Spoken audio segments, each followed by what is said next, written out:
ত্রয়োদশ জাতীয় সংসদ নির্বাচন সামনে রেখে 237 আসনে সম্ভাব্য প্রার্থী ঘোষণা করলেও জোট শরিকদের মনোনয়ন এখনও চূড়ান্ত করেনি বিএনপি। এতে সহযোগী দলগুলোর মধ্যে অনিশ্চয়তা বেড়েছে। তারা ইতিমধ্যে বিএনপির সিনিয়র নেতাদের সঙ্গে বৈঠক করলেও চূড়ান্ত সিদ্ধান্তের অপেক্ষায় রয়েছেন।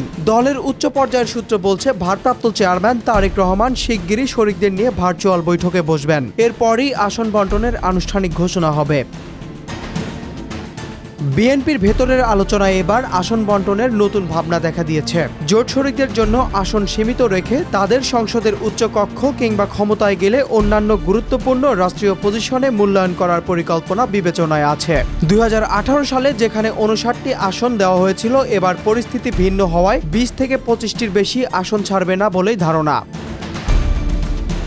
জোট শরিকরা ইতিমধ্যে বিএনপির কাছে 168 জনের প্রার্থী তালিকা জমা দিয়েছে। তবু প্রায় এক মাস ধরে খালি থাকা 63 আসনের কোনোটিতেই চূড়ান্ত ঘোষণা নেই। ফলে প্রত্যাশিত এলাকায় গণসংযোগ চালালেও স্পষ্ট নির্দেশনা না পাওয়ায় উদ্বেগ বাড়ছে শরিকদের। একই সঙ্গে এসব আসনে বিএনপির নিজস্ব মনোনয়ন প্রত্যাশীরাও প্রচারে সক্রিয় থাকায় তৃণমূলে বিভ্রান্তি তৈরি হয়েছে। দলীয় প্রার্থী নাকি শরিক, সিদ্ধান্ত কোন দিকে যাবে তা স্পষ্ট নয়।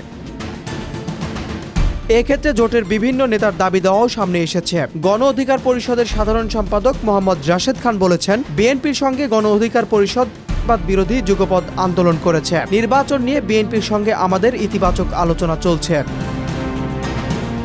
এদিকে সূত্রের খবর, ফাঁকা আসনের মধ্যে গণফোরামের জন্য ঢাকা 7 ও নরসিংদী 3, গণ অধিকার পরিষদের জন্য পটুয়াখালী 3 ও ঝিনাইদহ 2, এলডিপির জন্য চট্টগ্রাম 14, চট্টগ্রাম 3 ও কুমিল্লা 7, 12 দলীয় জোটের জন্য পিরোজপুর 1, বগুড়া 2 ও ঢাকা 17, জেএসডির জন্য লক্ষ্মীপুর 4, বাংলাদেশ জাতীয় দলের জন্য কিশোরগঞ্জ 5, এছাড়াও এনডিএম, গণসংহতি আন্দোলন ও জাতীয়তাবাদী সমমনা দলগুলোর জন্য কিছু আসন ফাঁকা রাখা হয়েছে।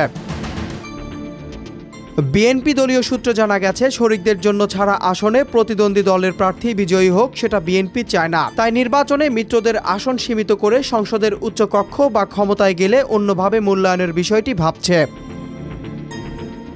একই সঙ্গে বিএনপি, জাতীয় নাগরিক পার্টি, এনসিপি এবং কিছু ইসলামী দলকেও জোটে আনতে আগ্রহী। তবে এ বিষয়ে কোনো চূড়ান্ত সিদ্ধান্ত নেওয়া হয়নি। দলটির স্থায়ী কমিটির সিনিয়র সদস্য ডক্টর খন্দকার মোশাররফ হোসেন জানান, বিরোধী যুগপৎ আন্দোলনের মিত্রদের কিছু আসন ছেড়ে দেওয়া হবে বলে শুনেছি। ভারপ্রাপ্ত চেয়ারম্যান তারেক রহমান এ নিয়ে কাজ করছেন, তবে বিষয়টি এখনও চূড়ান্ত হয়নি। সব মিলিয়ে আসন বণ্টন বিষয়ে বিএনপির নতুন কৌশল জোট শরিকদের মধ্যে এক ধরনের প্রতীক্ষা ও সংশয়ের সৃষ্টি করেছে। এখন নজর তারেক রহমানের চূড়ান্ত বৈঠকের দিকে, যেখানে ঠিক হবে কে কোন আসনে লড়বেন।